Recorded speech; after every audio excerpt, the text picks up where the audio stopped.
Self-awareness, when seen from clarity of mind, is very simple to arrive at. But on the other hand, it may seem as difficult as traversing Mount Everest without a pick or rope.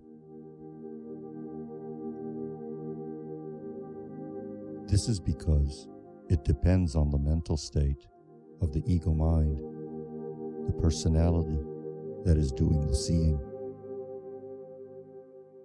Therefore, it is very important that one remain in vigilance of the mind at all times.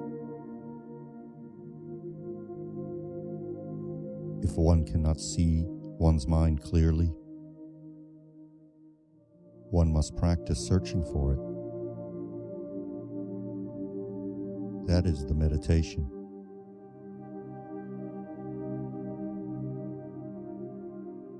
The mind should not be allowed to run wild with raging thoughts.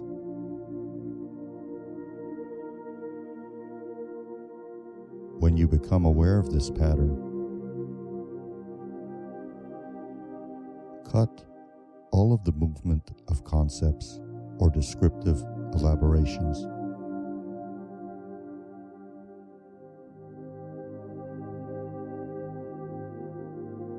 Allow the mind to be natural and relaxed in its pure and natural state, without abundant movement. Allow the mind to merge with the relaxation.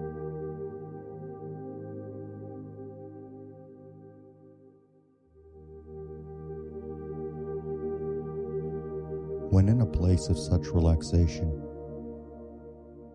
observe the state profusely.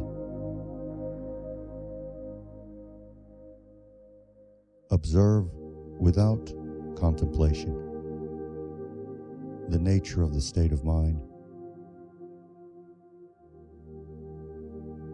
the peaceful state of relaxation.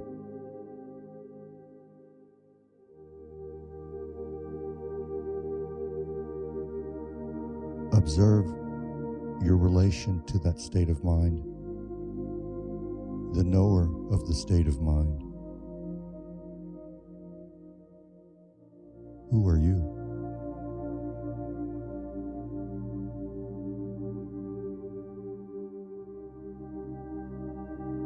This place of seeing, or rather, this knowing awareness, must be nurtured and maintained. Here, there is nothing to think about.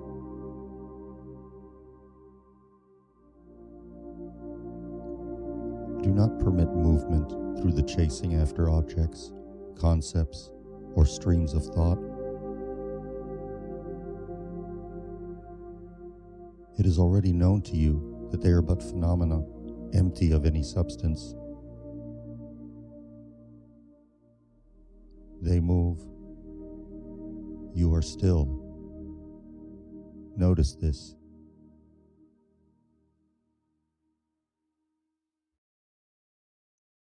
They are but one's own dynamic energy, taking brief form in the mind's memories, habits, desires, and fears. Observe from your place of knowing how liberating the awareness of all of this is.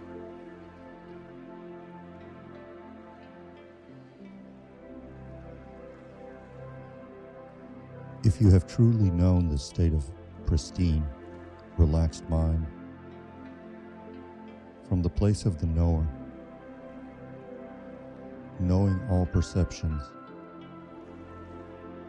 then you will also have sensed the loosening of attachment to those perceptions.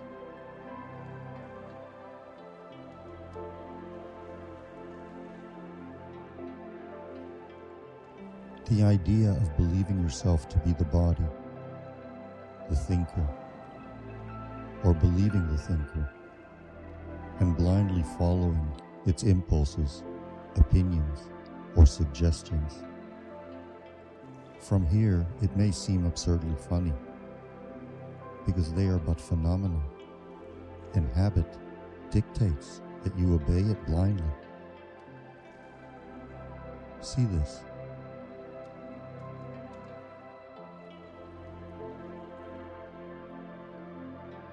Keep the vigilance of your place of knowing alive at all times. Do not allow to rise concepts or contemplations about the now.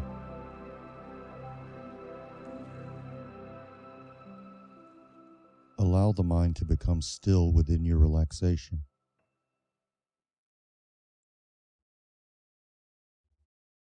The mind will begin to appear clear and expansive as space, pristine and natural.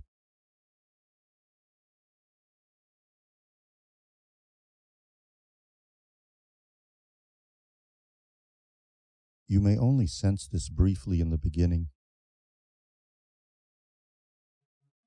Just remember to hold your place of seeing, your place of knowing.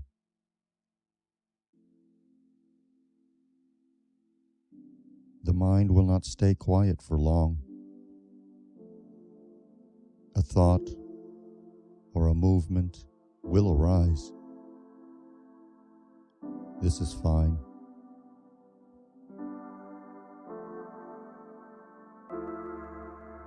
Do not allow yourself to create an opinion about this,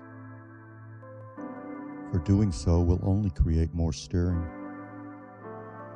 and resistance.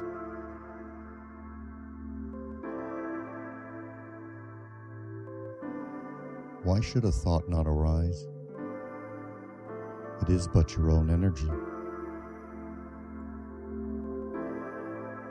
The problem is when you give it validity and form by grasping hold of it.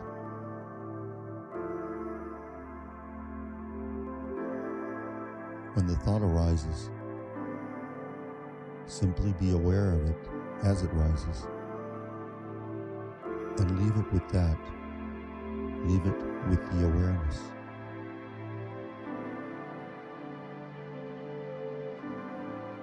If mind is left to be in its natural state,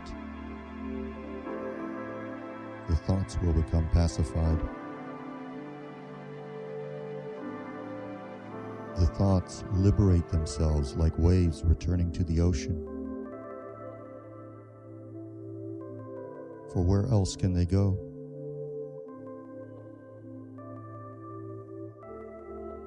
Such are the thoughts. Such are all movements of mind. They liberate themselves back into mind. This is their nature. Resistance happens when you try and interfere.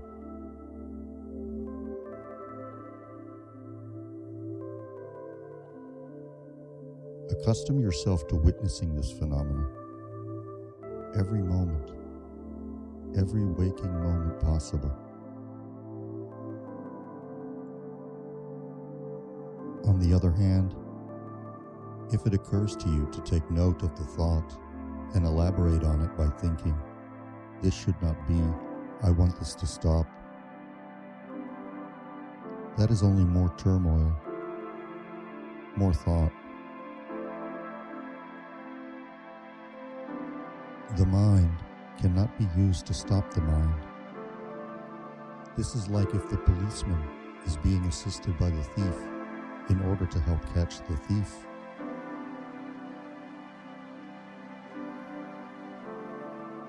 The ego mind can be a practical tool arising from you.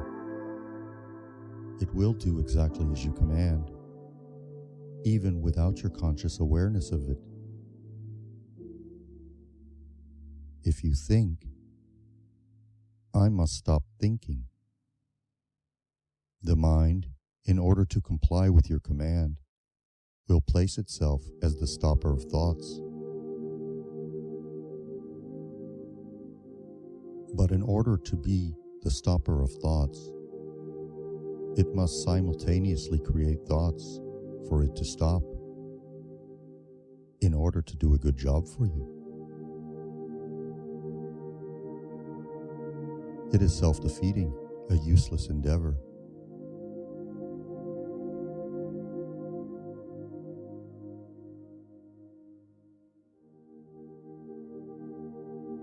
Don't blame the mind.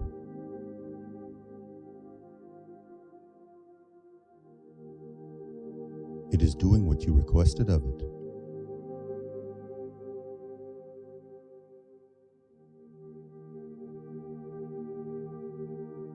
You brought it forth, and you feed it.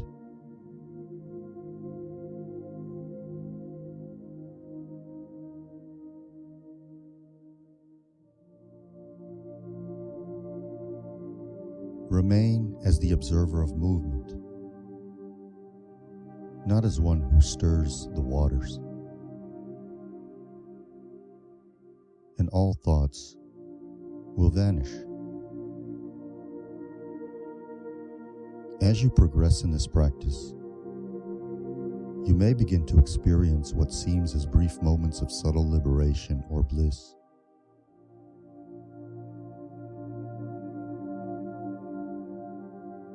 You may experience moments of brilliance, as in a cloudy day may seem sunny.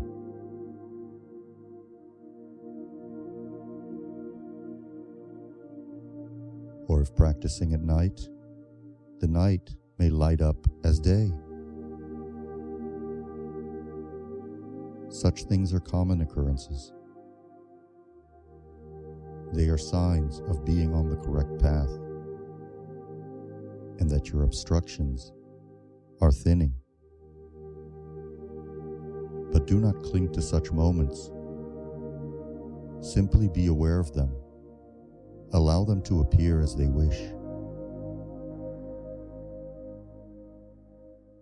If these or other signs induce awe or fear in you, simply be aware and allow the awe or fear to liberate itself back naturally into the space of mind, as is their nature.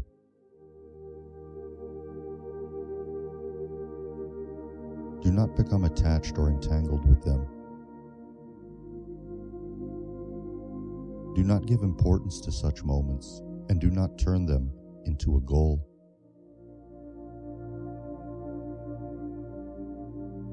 They are but an observed energy, an interpretation of the mind, a display as any other display.